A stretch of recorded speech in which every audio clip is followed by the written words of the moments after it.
around and they found out. They got kicked out of their 110th country because they asked for it.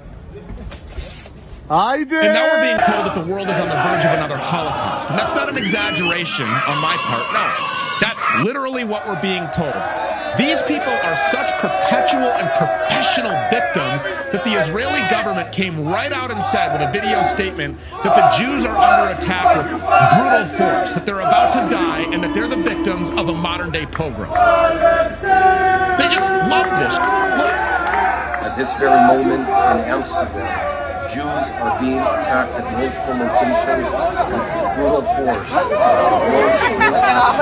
We call upon the Dutch authorities, the Amsterdam authorities, to act immediately to prevent further injury and to prevent the loss of lives. You know, our good friend Dan Bilzerian offered a great response to this kvetching crybaby. He said, quote, "The world has been saying that about Palestine for over a year, dickhead.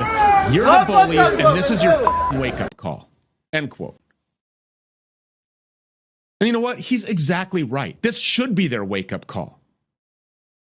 The world is tired of their shit. And you see, this is all their fault in the first place. As Israel wages its wars all over the Middle East, and as Israel sends its U.S. war machine to do its bidding all over the world, they're creating refugees. They're creating a migration crisis so that they can overrun and overwhelm the Christian West with third world savages, millions of whom are Muslim. Especially in Europe, where tens of millions of Islamic migrants have poured into formerly white nations after decades of war and regime change paved the way for a manufactured migration crisis that NGOs like the Hebrew Immigrant Aid Society have been ready, willing, and able to assist in. They ferry as many of these people in as possible. They do it by land, they do it by sea, and they do it by air. And they inject them right into Christian Europe and right into North America. And then they brag about it. They brag about being the driving force behind this new diversity of the West. But in doing so, they've imported their own third world religious clash. That's why riots play out on American streets and college campuses every time a bunch of teenagers hold a free Palestine protest. Israel and its Jewish diaspora, which has its tentacles all over in every corner of the world, are constantly looking for an excuse to attack the people that they hate and then play the victim. And they've been allowed to do it. And this time is no different.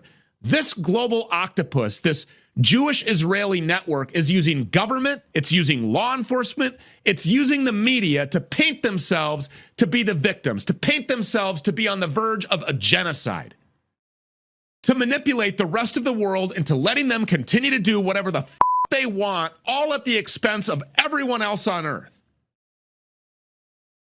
We have American reporters.